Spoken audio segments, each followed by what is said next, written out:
Good morning students. कल हमने पढ़ा था स्टेट बार काउंसिल और स्टेट बार काउंसिल के जब पढ़ रहे थे तो मैंने आपको कहा था कुछ ऐसी टर्म्स हैं जो कि जैसे अटॉर्नी जनरल है, जैसे एडवोकेट जनरल है, तो ये कुछ ऐसी टर्म्स हैं जो कि ज़रूरी है आपको समझना, क्योंकि ये जब आगे आप चैप्टर पढ़ोगे तो आप पढ़ोगे एडवोकेट जनरल है जो कि इसके फर्स्ट ऑफिसर है या अटॉर्नी जनरल है, तो ये होते कौन है, क्या है, ये हमने आपको ध्यान हो तो अपने इस चैप्टर में पढ़ा था। अटॉर्नी जनरल और एडवोकेट जनरल कौन होते हैं। तो मैंने कहा था हम आगे इसको शुरू करेंगे, लेकिन उससे पहले मैं आप लोगों को कुछ बताना चाहती थी कि इनकी हायरार्की क्या होती है। जो हमने पढ़ा था कि अटॉर्नी जनरल है, ये एडवोकेट जनरल हैं, तो इनकी हायरार्की क्या होती है। तो हायरार्की के लिए हम सबसे पहले इसका जो सेक्शन है वो 123 है, उसके अंतर्गत हम करेंगे इसको। तो सेक्शन 123 के उसमें इसका है राइट टू प्री ऑडियंस। तो राइट टू प्री ऑडियंस और ऑफ एडवोकेट्स, इसको अगर हम देखें तो ये है सेक्शन 23 में राइट टू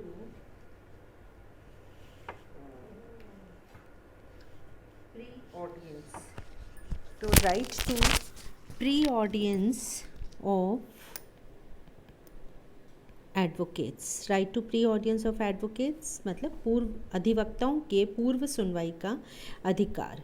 अब ये अधिकार जो अधिवक्ताओं को मिलता है पूर्व सुनवाई का मतलब है कि जैसे ए है, बी है, सी है, डी है।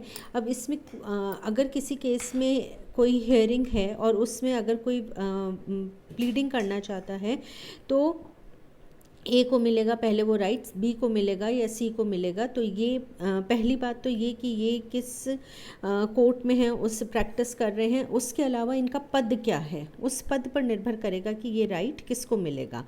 तो ये किसको मिलेगा को हम अभी इस हायरार्की को हम पढ़ेंगे कि ये राइट्स किसको किस सीक्वेंस में मिलते हैं।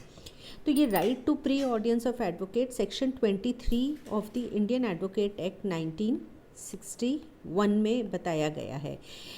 हालांकि अभी हम पढ़ रहे हैं बार काउंसिल्स जिसमें सेक्शन 3 to 15 आएगा। इस सेक्शन 3 to 15 को समझने के लिए कुछ ऐसी टर्म्स आती हैं, इसलिए मैं चाहती हूँ कि मैं आपको पहले ये राइट टू प्री ऑडियंस समझा दूँ। तो इसमें सबसे पहले फर्स्ट है कि भारत के महान्यायवादी को अन्य सभी अधिवक्ताओं से पूर्व सुनने का अधिकार मिलेगा। महान्यायवादी यानी कि अटॉर्नी जनरल ऑफ इंडिया। तो अटॉर्नी जनरल ऑफ इंडिया को ये राइट सबसे पहले मिलेगा। किसी भी कोर्ट में वो जा कर के और प्लीड कर सकते हैं या किसी भी कोर्ट में वो जा कर के अगर कोई कुछ कहना चाहते हैं तो उनको सुनवाई का अधिकार सबसे पहले मिलेगा। अब अगर आपको ध्यान हो तो हमारे पिछले चैप्टर में था कि अटॉर्नी जनरल ऑफ इंडिया जो है president of India along with the advice of the cabinet of ministers द्वारा अपॉइंट किए जाते हैं और ये एक कॉन्स्टिट्यूशनल पद है आर्टिकल 76 के तहत। आर्टिकल 76 के तहत। तो अब अटॉर्नी जनरल ऑफ इंडिया के बाद आता है जिसको सुनवाई का अधिकार मिलता है, वो होता है सॉलिसिटर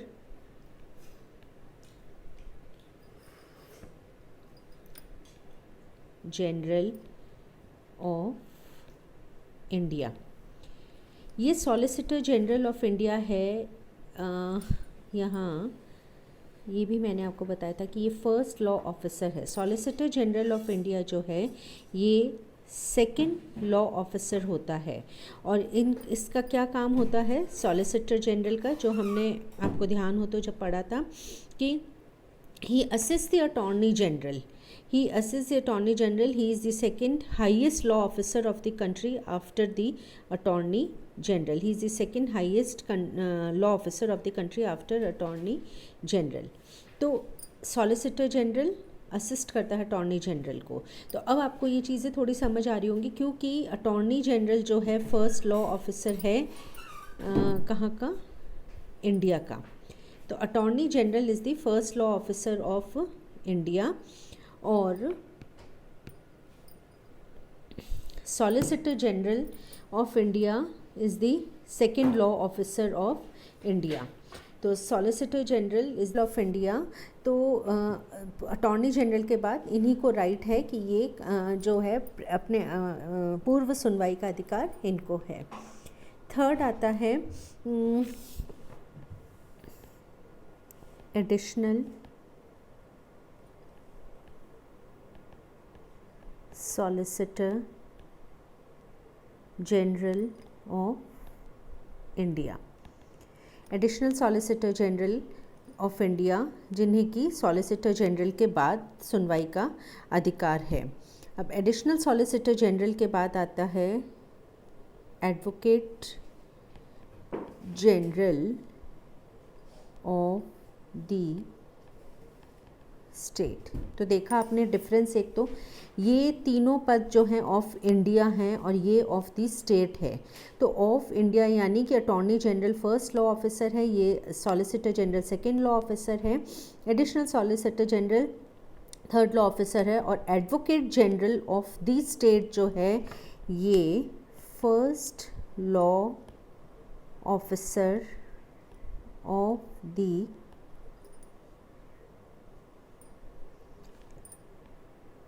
स्टेट है। तो advocate general of the state first law officer of the state है और ये मैंने आपको पिछले उसमें बताया भी था कि अपॉइंटेड बाय द गवर्नर होते हैं और ये भी पद जो है एक कॉन्स्टिट्यूशनल पद होता है। एडवोकेट जनरल या महाधिवक्ता का पद भी जो है एक कॉन्स्टिट्यूशनल पोस्ट होती है।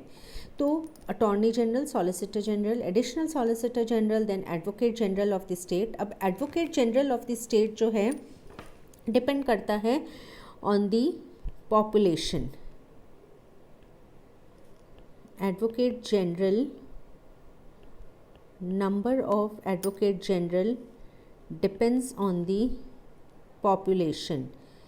अगर ज़्यादा है डिपेंडिंग, अगर एक फिक्स नंबर ऑफ पीपल होते हैं उनसे ज़्यादा होती है तो there can be more than one advocate general. ये सब पॉपुलेशन पे डिपेंड करता है। अब अगर एक से ज़्यादा है, इफ़ मोर देन वन, तब राइट किसको मिलेगा? Then the right to pre-audience, then the right to pre-audience will depend on the seniority। तो सीनियरिटी से तब डिटरमाइन किया जाएगा कि किसको पहले प्री ऑडियंस का अधिकार मिले।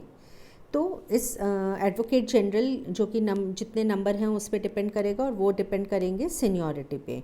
तो इसके बाद में जो राइट होता है, मैंने आपको जब हम पिछली क्लास कर रहे थे तो उसमें मैंने आपको बताया था कि हम इससे पहले कि डेफिनेशन क्लॉज करें, मैंने आपको बोला था कि एडवोकेट्स जो होते हैं दो तरह के होते हैं, senior advocates and other advocates। तो after advocate general of the state ये राइट प्री ऑडियंस का मिलता है सीनियर एडवोकेट को और सीनियर एडवोकेट के बाद यह राइट मिलता है एडवोकेट को। तो ये एक इनकी हायरार्की होती है। और अब अगर हम इसको हायरार्की की फॉर्म में करें तो एक सेकेंड, इसको अगर हम हायरार्की के फॉर्म में करें तो ये होता है, सबसे पहले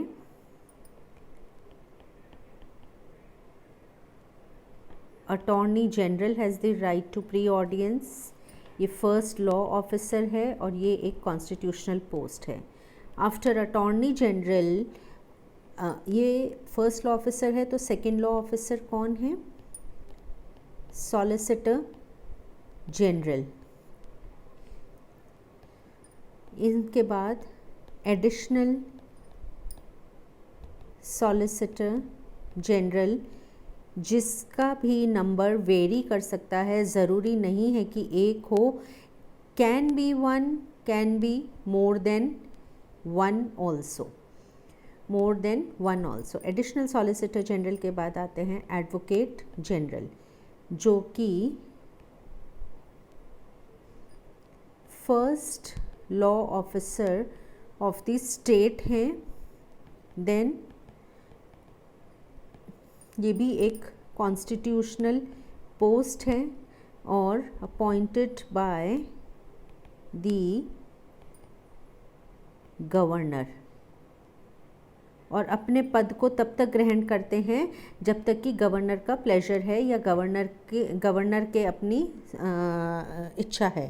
तो अपने पद, इनका पद depends upon the pleasure of the governor, and the attorney general also continues with his designation till the pleasure of the president.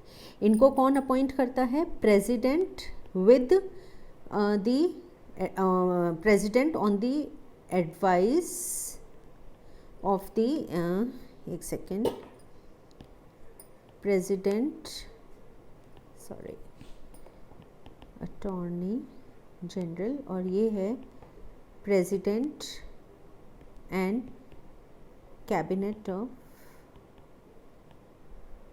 Ministers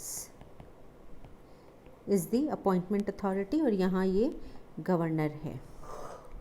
तो यहाँ गवर्नर है, यहाँ ये है आर्टिकल 76 के तहत, और यहाँ है आर्टिकल 165 के तहत।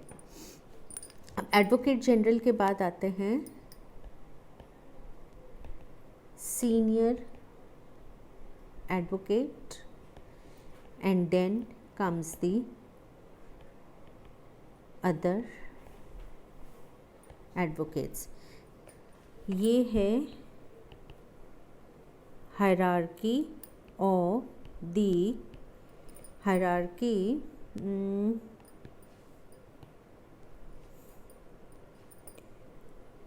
in the right to pre-audience of advocates. तो ये वो हायरार्की है और ये सारा कुछ एक्सप्लेन किया गया है। ये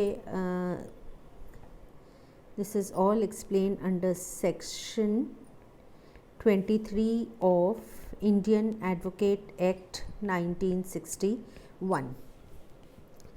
और ये भी आपको पता पड़ गया कि इनमें से ये कॉन्स्टिट्यूशनल पद होते हैं जहाँ पर इनका काम क्या होता है कि सरकार से संबंधित जो विधि मैटर्स होते हैं या जो लॉ मैटर्स होते हैं, लीगल मैटर्स होते हैं, उन पे सलाह देना।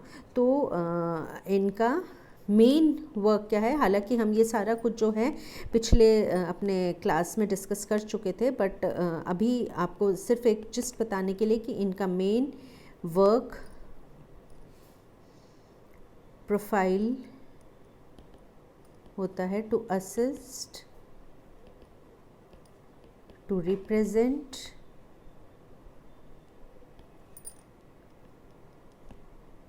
The government in matters related to legal importance or legal matters। तो ये मेरा मेन पर्पस था आपको ये हायरार्की समझाने का। आई होप आपको ये हायरार्की पूरी समझ आ गई होगी कि किस सीक्वेंस में किसको सबसे पहले पूर्व सुनवाई का अधिकार होता है। अब हम करेंगे कि स्टेट बार काउंसिल जो कि जो हमने अभी पढ़ी थी कि सेक्शन 3 के अंतर्गत स्टेट बार काउंसिल का गठन होता है। तो अब ये स्टेट बार काउंसिल जो है इसको स्टेट बार काउंसिल को डिफाइन किया गया है सेक्शन 2(1) M में, और इस 2(1) M के में इसको जब डिफाइन किया गया है तो बताया गया है कि सेक्शन 3 के अंतर्गत राज्य विधिज्ञ परिषद के अंतर्गत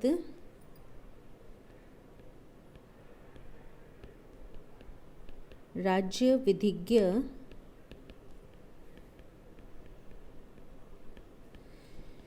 परिषद का गठन होता है।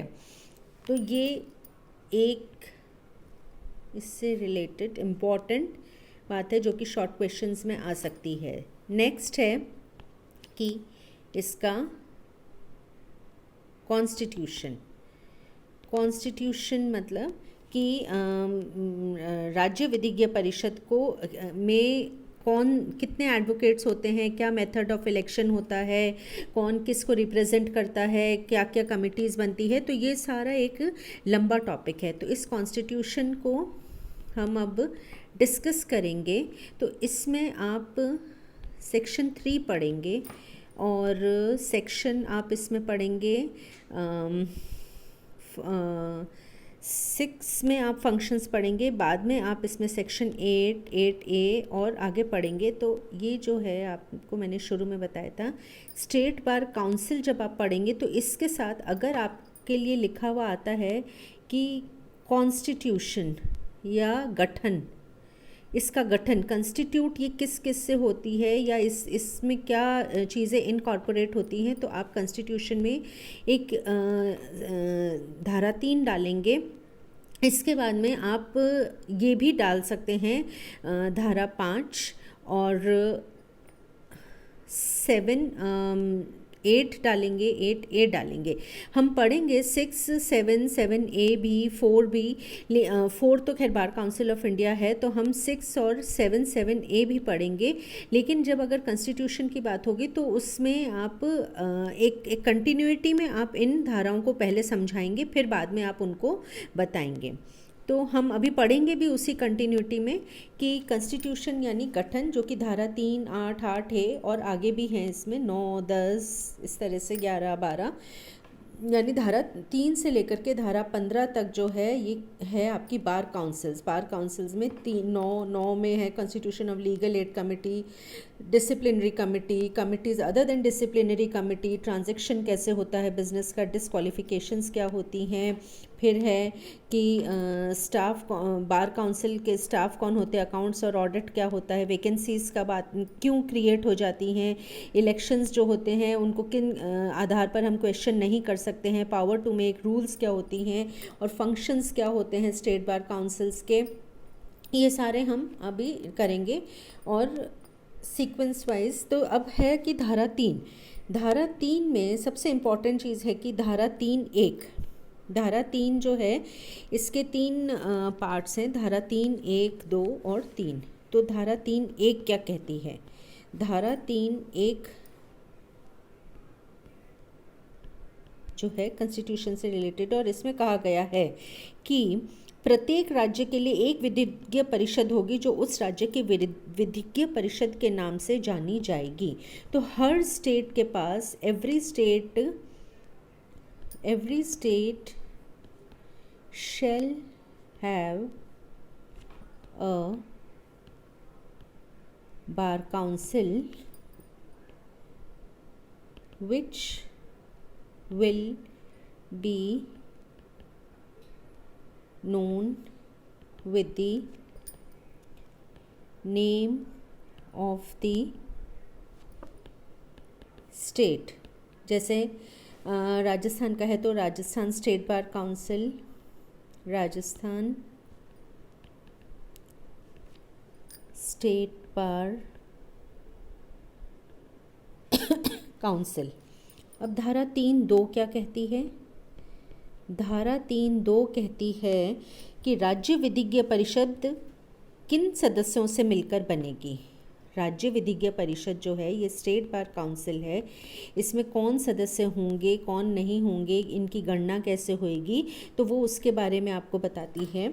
तो इसमें एक होगा आपका, इसको अगर हमें समझना है तो हम यूँ डिवाइड कर सकते हैं, इलेक्टोरल नंबर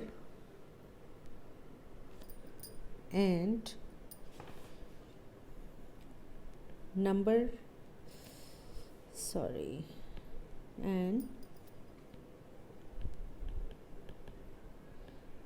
ऑफ मेंबर्स।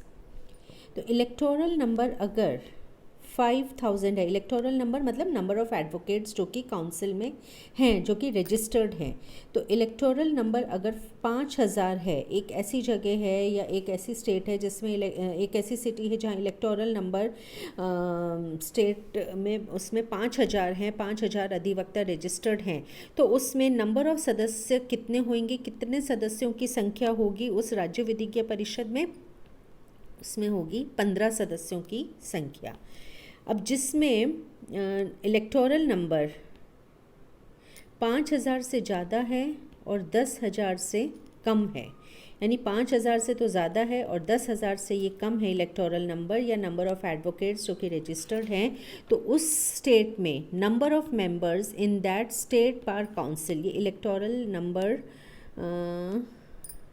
ये दोनों ही स्टेट बार काउंसिल में बोलेंगे, इनको कंसिडर किया जाएगा कि number of members in the state bar council and electoral number. तो नंबर ऑफ़ मेंबर्स, ऐसी स्टेट बार काउंसिल जिसमें नंबर ऑफ़ इलेक्टोरल्स 5000 to 10,000 की रेंज में है, तो वहाँ पर नंबर ऑफ़ मेंबर्स जो इलेक्ट होंगे वो होंगे 20, और उस स्टेट में जहाँ इलेक्टोरल नंबर मोर देन 10,000 है वहाँ पर नंबर ऑफ़ मेंबर्स होंगे 25।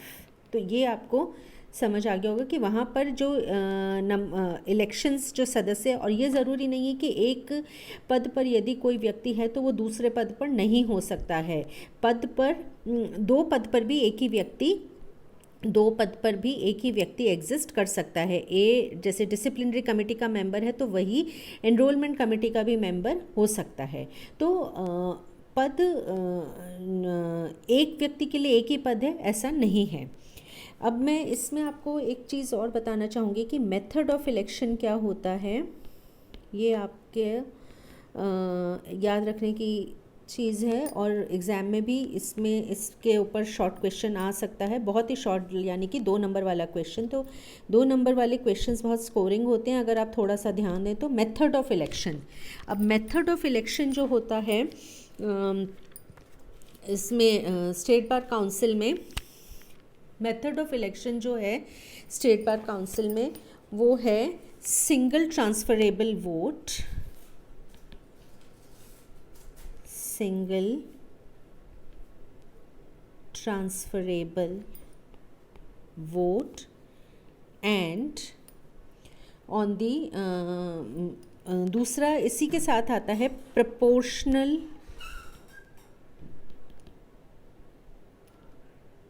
रिप्रेजेंटेशन।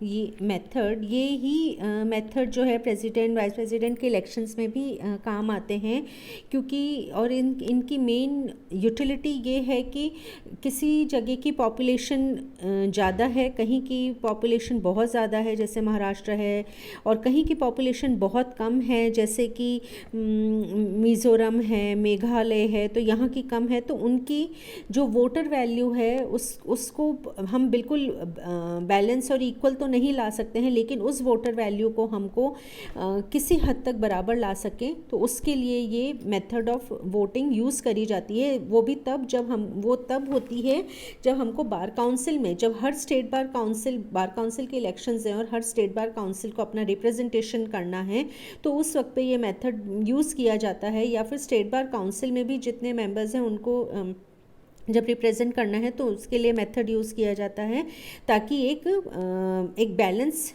कुछ हद तक एक बैलेंस बन करके रह सके। तो ये single transferable vote and proportional representation method, इसको हिंदी में कहते हैं अनुपातिक प्रतिनिधित्व। इसको हिंदी में कहते हैं अनुपातिक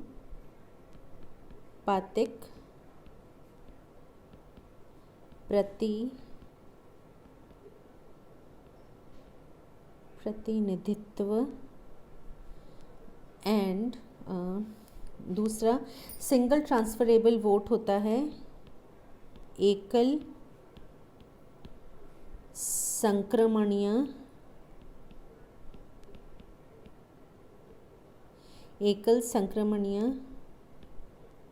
मत। तो एकल संक्रमणीय मत द्वारा ये इलेक्शंस करे जाते हैं, स्टेट बार काउंसिल हो चाहे बार काउंसिल ऑफ इंडिया हो, जिससे कि एक प्रोपोर्शनल रिप्रेजेंटेशन हो सके हर स्टेट का, जैसा कि ये नाम अपने आप ही बताता है। अब ये है कि एक और चीज़ इसमें इम्पॉर्टेंट है, एक ये तो मेथड ऑफ इलेक्शन इम्पॉर्टेंट ही था, और इसके साथ तो एक तो ये मैं आपको चाहूँगी कि मैं आपको हाईलाइट कर दूँ ताकि आपको याद रहे कि मेथड ऑफ इलेक्शन क्या होता है। ये हिंदी में, इंग्लिश में, हाँ। अब है कि जो ऊपर ये जो निर्वाचित सदस्य हैं, इसमें से जहाँ तक वो कोशिश करी जाती है कि पॉसिबली 1/2 मतलब आधे के निकट सदस्य ऐसे व्यक्ति हों जो राज्य नामावली में कम से कम 10 वर्ष तक अधिवक्ता रहे हों। तो इसमें ये कोशिश की जाती है कि जो सदस्य इसको रिप्रेजेंट करेंगे उनके पास प्रैक्टिस का टाइम कितना हो, कम से कम 10 वर्ष का। तो 10 years ऑफ आधे, यथासंभव आधे, पॉसिबली 1/2। तो यानी जैसे 15 है तो 7 के करीब तो ऐसे होने चाहिए, 20 है तो 10 के करीब ऐसे होने चाहिए, जिनको कि experience 10 years of experience in practice.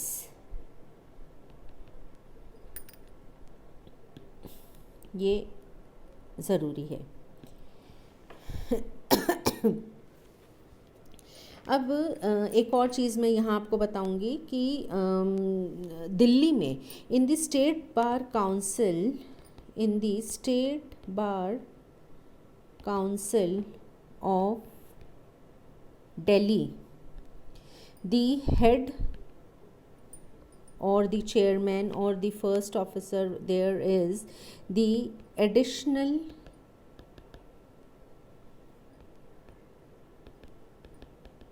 Solicitor General of India, while in other states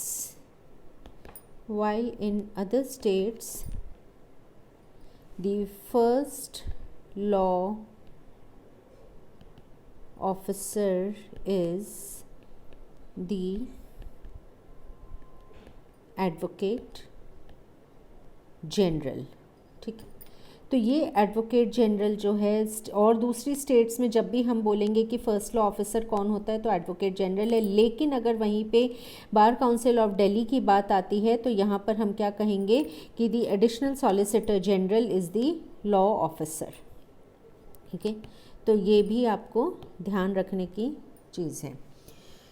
अब है कि ये एडवोकेट जनरल जो होता है ये एक एक्स ऑफिशियो पद को ग्रहण करता है। अब एक्स ऑफिशियो पद को ग्रहण करने का क्या मतलब होता है? एक्स ऑफिशियो, एक सेकंड में यहाँ लिख दूँ, सॉरी,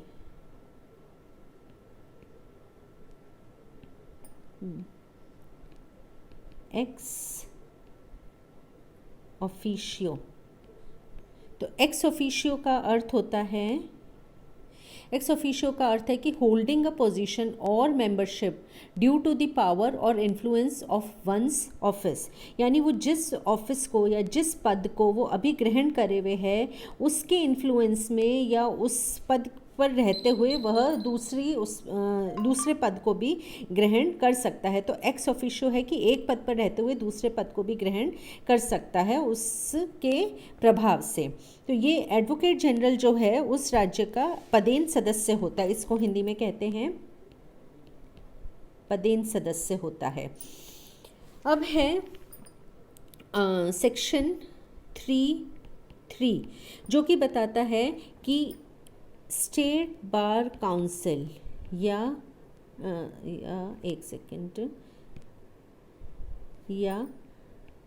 राज्य विधिज्ञ परिषद, तो स्टेट बार काउंसिल या राज्य विधिज्ञ परिषद में सदस्य कौन कौन हुए या कौन इसके मेन जो 3 पोजीशन होल्ड करते हैं और इन निर्वाचित करे गए सदस्य होते हैं, उनमें से सबसे पहले तो हैं एडवोकेट जनरल, दूसरा है चेयरमैन और तीसरा है वाइस चेयरमैन, ये अध्यक्ष और ये उपाध्यक्ष। और ये जो इनके काउंसिल में जो विहित नीति है, विहित रीति से प्रेस्क्राइब्ड प्रोसेस से इनको इलेक्ट किया जाता है। तो ये है धारा 3(3). तो ये 3 है एडवोकेट जनरल, चेयरमैन और वाइस चेयरमैन, जो कि ये पद को ग्रहण करते हैं। और एडवोकेट जनरल जो होता है यहाँ पर फर्स्ट लॉ ऑफिसर होता है और इनका जो इलेक्शन होता है वो विहित रीति से किया जाता है। तो ये आपको शायद समझ आ गया होगा। आई थिंक 3(1), 3(2) और 3(3). 3(3) में बताया गया है कि ये 3 होते हैं। 3(2) में बताया गया है कि इलेक्टोरल नंबर और नंबर ऑफ मेंबर्स क्या होते हैं। 3(1) में कि हर स्टेट की अपनी एक बार काउंसिल होती है। तो ये आज का जो हमने पढ़ा समराइज्ड फॉर्म में, ये सेक्शन 3 हमने पढ़ा है। अब हमें सेक्शन आगे कंटिन्यू करेंगे नेक्स्ट क्लास में। सो आई थिंक आप लोगों को समझ आया होगा। यदि मेरे पढ़ाने का तरीका या मेरी कोई भी चीज़, कोई लैंग्वेज या किसी भी तरह की कोई प्रॉब्लम है तो आप लोग मुझसे पूछ सकते हो बेहिचक। और